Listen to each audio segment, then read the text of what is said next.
Hey, what's going on, everybody? This is Tyrone back with Tech Life.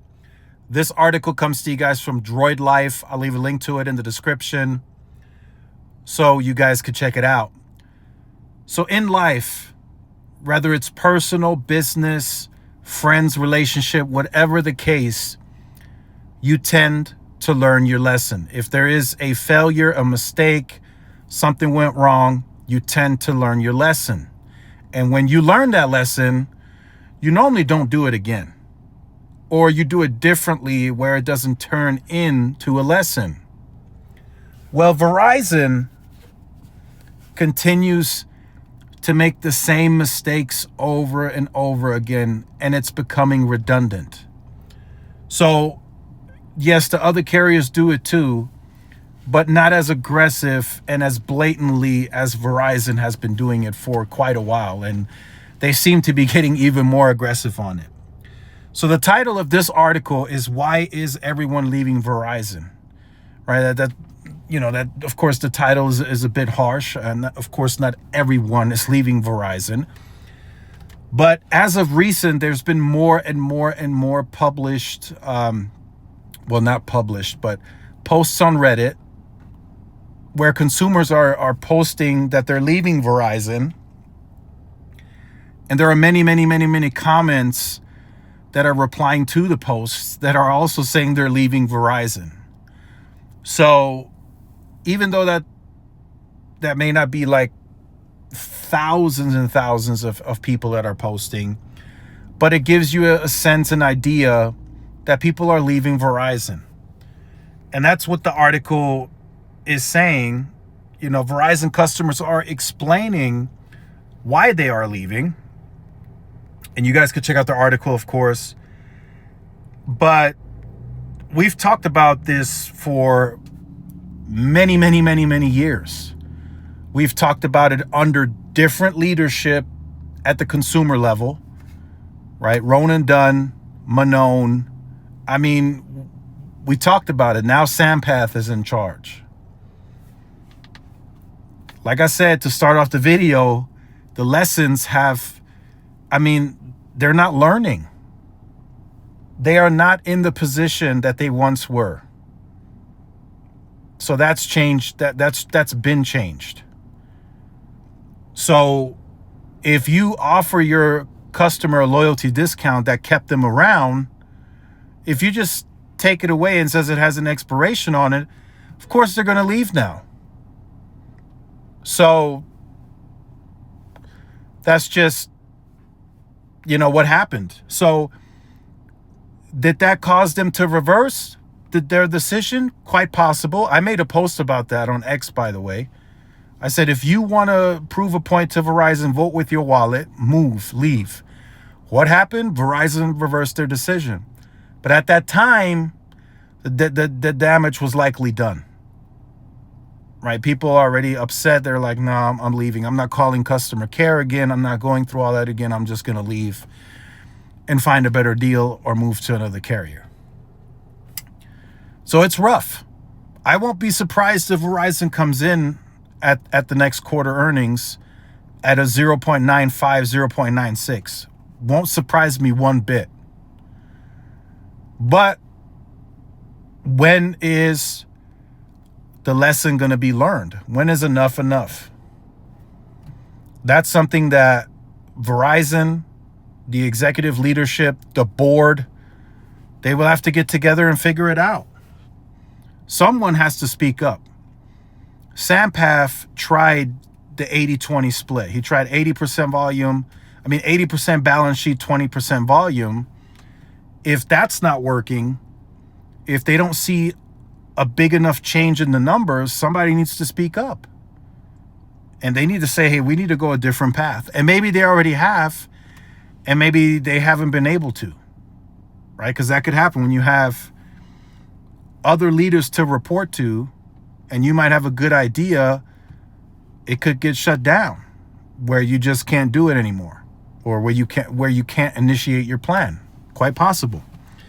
Now, the only person that Sampath would have to report to would be Hans. And I just don't see much else changing. So even though AT&T and T-Mobile continue to do the same, just not as aggressive. I just don't see it as aggressive, where they're just blatantly upsetting a base that's already been getting price increases for consecutive years, right? T-Mobile has been doing it too, but the customers that were affected, T-Mobile left them alone for many, many, many years. So I think a lot of them were more acceptable to a price increase because they were already paying a pretty low amount. I mean, I've seen 12 lines for $90. There's accounts out there like that, trust me. So even with the price increase, they're still getting a steal. So, but the Verizon base is different. Verizon has never given out free lines. So those people are paying more than ever before because Verizon continues to increase price, and it's getting to the point where it's twice a year consistently. The first half and the second half of the year. If it's usually consumer in the first, it's business in the second half, and vice versa. But this year, they decided to raise price twice on consumers. So it's blatant, as I mentioned. Now it's they're not even trying to cover it up or nothing, which is fine. You know, you as the consumer have a choice. Either you continue to pay or you leave, one or the other. There's not much choice there, but you have other options to go to that you can make or pay less, right? So that you do have some options, but a lot of people are just going to continue to leave Verizon.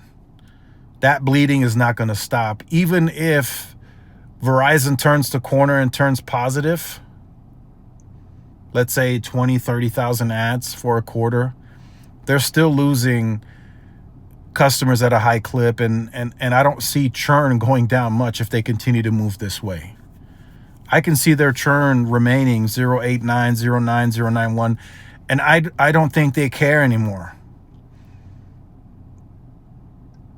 I think they just say, okay, we're gonna stick to this plan. We're gonna raise price.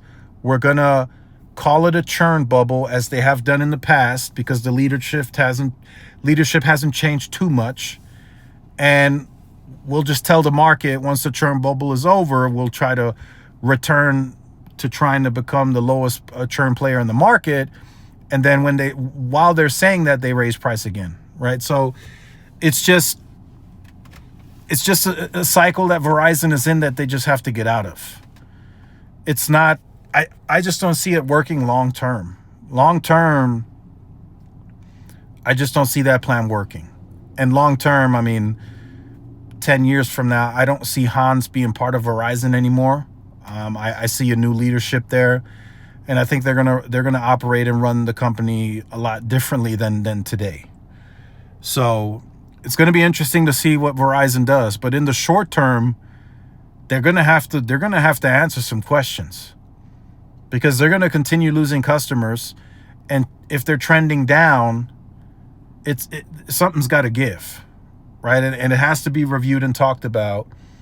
And people are leaving Verizon. I mean, you can clearly see it in this article. Verizon customers explain why they are leaving. You can see it in this article. It's a great article. Make sure you guys check it out. But it's price related for most people.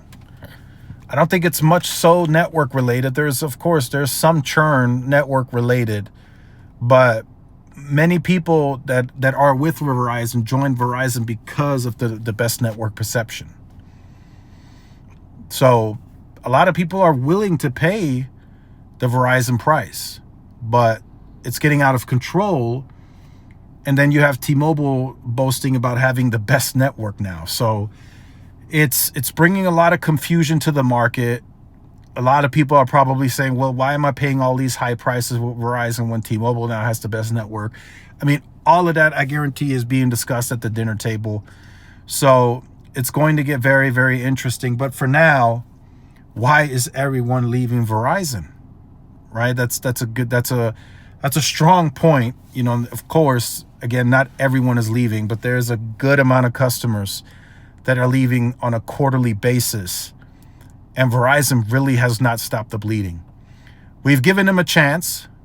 I went on the channel, went after them in the past, and they've made change at the leadership role. They changed out the consumer CEOs many times. They've tried Apple One this, My Plan that. Now it's Project 624 that we're waiting on to see if that'll turn stuff around. I just don't see it. They need a big structural change. If that means lowering the price per line, whatever they need to do to figure it out. They have to test trial something on a regional level before they take that nationwide. I really think it's time to trial a $70 unlimited ultimate instead of $100. I mean, they need to try something to see what they can ultimately do to turn this around. Start at the $70, see what the growth is like, 75, 80. What price do you get to when you notice, okay, the numbers are slowing down? They have to start trialing this so they can bring something to the market that's going to be changing, because if game changing for them, because if not, they're just going to keep getting backed into the corner. T-Mobile took the cable business MVNO deal. That is a big deal for the mid-sized business market that Verizon today dominates. We all know first responders, Verizon's getting attacked from every angle. FirstNet, T Priority. It's just Verizon has to start being proactive in that sense and really get out in front of this and really trial and test and do whatever they need to do to really turn this around once and for all. But let me know your thoughts in the comments. Like, share, subscribe. I'll see y'all in the next one. Peace.